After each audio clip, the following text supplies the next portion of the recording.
A 12-year-old boy stands on the rain-slicked deck of a massive steamship, his small hands gripping the wooden railing as the jagged coastline of Scotland slowly dissolves into the cold, gray Atlantic fog. His pockets are completely empty, save for a few copper coins that cannot even buy a loaf of bread.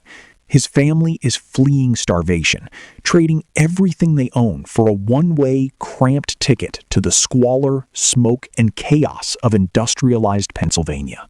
50 years later, that exact same penniless immigrant boy would sit at a polished mahogany desk, sign his name to a single piece of paper, and walk away with a personal fortune worth over 300 billion modern dollars. He did not stumble into a gold mine, and he did not inherit a sprawling European dynasty. He built the very bones of modern civilization out of liquid fire and brute force. How does a child who started his working life in a dark, damp textile mill for just $1.20 a week grow up to literally buy the economic future of the United States government? The answer is not a neat, heartwarming story of simple hard work, honesty, or pure luck. It is a terrifying masterclass in aggressive, mechanical ruthlessness, disguised as a classic American dream. To truly understand the world Andrew Carnegie walked into, you have to picture an America made entirely of wood and fragile iron. In the mid-19th century, major cities were massive fire traps, simply waiting for a single stray spark to burn them to the ground. Railroad tracks across the continent were forged from soft, imperfect iron, routinely snapping under the immense weight of heavy locomotives and sending passenger trains plunging into rocky ravines. The country was expanding at a breakneck, desperate pace, but it was physically and structurally bottlenecked by its own primitive materials. Building anything taller than a few stories was physically impossible because the lower walls would literally crush themselves under their own weight. The entire world was desperate for a miracle material that could handle the immense pressure of a modern, growing empire. It was an era of chaotic, completely unregulated expansion, where the foundational rules of modern capitalism were being written on the fly by a handful of fiercely ambitious men who saw the vast American continent as a blank, unwritten check. Carnegie was a master of efficiency, starting as a telegraph messenger boy who memorized the faces and names of every powerful businessman in Pittsburgh, eventually catching the eye of railroad tycoon Thomas Scott, who taught him how capital truly flows. Carnegie did not invent steel, but he understood its infinite future before anyone else had even opened their eyes to the possibility. Think of the global economy at the time as a giant, clunky, inefficient machine where every single gear had to be purchased from a completely different, independent vendor. Most business owners of the era were content just buying their raw supplies, making a decent product, and selling it for a modest, predictable profit.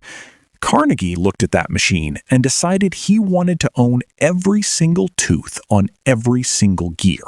He pioneered a revolutionary industrial system called vertical integration. Instead of buying coal from independent contractors to fuel his massive furnaces, he bought the coal fields. Instead of paying exorbitant shipping fees to railroads to transport his iron ore, he bought the iron mines themselves and built his own private fleet of steamships and rail lines.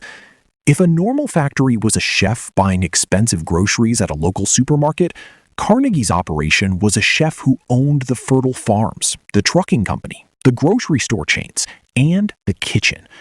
He also adopted the Bessemer process, an innovative British technique that blasted cold air through molten pig iron to burn away impurities in minutes rather than hours, transforming a rare luxury metal into a mass-produced commodity.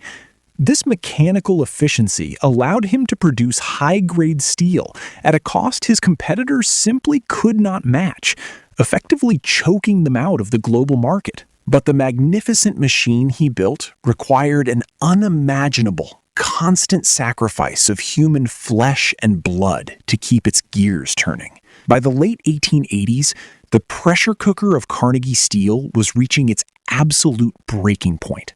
Carnegie wanted to maximize his staggering profits even further, so he cleverly stepped away from the country to his massive, isolated estate in Scotland, leaving his fiercely cold-blooded business partner, Henry Clay Frick, to handle the brutal dirty work. Frick aggressively slashed worker wages and demanded grueling 12-hour workdays, 7 days a week, from the exhausted men sweating in front of the roaring, toxic, molten furnaces.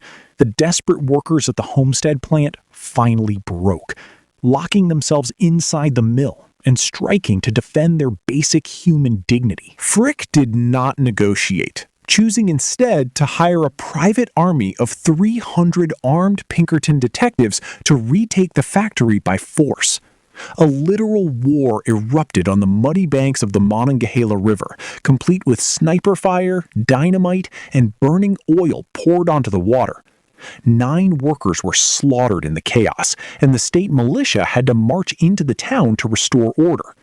Carnegie's pristine, carefully manufactured reputation as a benevolent, self-made man of the people was instantly incinerated in the black smoke of the Homestead Massacre.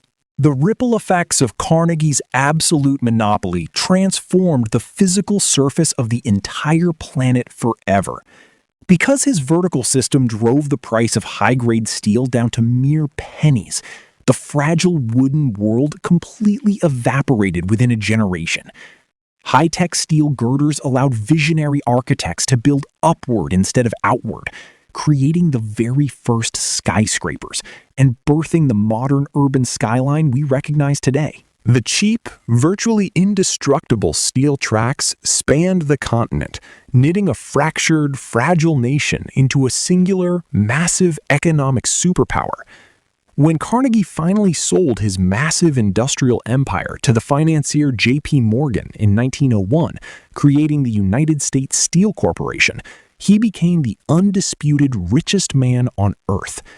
But the heavy guilt of the blood spilled on his hands at Homestead changed his trajectory entirely for the remainder of his days. He spent the rest of his life frantically giving away his billions, funding thousands of public libraries, world-class universities, and international peace endowments. He loudly claimed that the man who dies rich dies disgraced, spending his final years trying to buy back the very soul he had traded to build his empire. We still live inside the physical, architectural, and economic cage that Andrew Carnegie forged over a century ago. He proved to the world that the ultimate society-shifting wealth belongs not to the person who invents a product, but to the person who masters the brutal, unyielding machinery of its distribution and cost control. He lived his entire life as a walking, breathing paradox, a man who crushed the working class to amass an unprecedented fortune, only to turn around and give that fortune away to educate the children of the very people he exploited. It forces us to look at our modern tech billionaires, space race entrepreneurs, and industrial titans through a much colder, more analytical lens. If the only realistic way to build a world-changing empire is through total, unyielding ruthlessness, does the good you do with your wealth at the end of your life ever truly wash away the blood and suffering it took to acquire it?